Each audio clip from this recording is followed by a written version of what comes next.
Hey guys, welcome back to another amazing video. In this tutorial, we'll learn how you can fix generative fill not working. So make sure to watch this video till the end and follow all the steps properly, and let's begin. First of all, open up your Photoshop Beta 2023 to continue along the tutorial.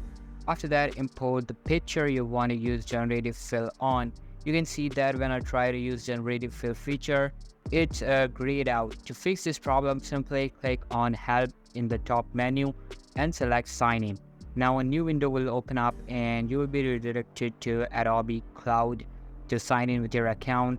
Now simply type in your account credentials, click on Sign In, and you're done.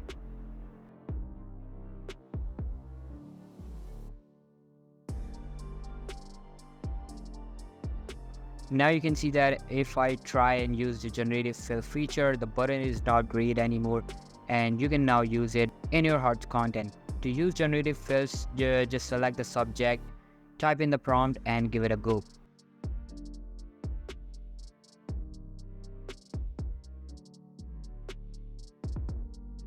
That's how you can fix generative fill not working. So that's all for today's video guys. Hope you liked the video. I'll be meeting you in the next one. See you soon. Bye.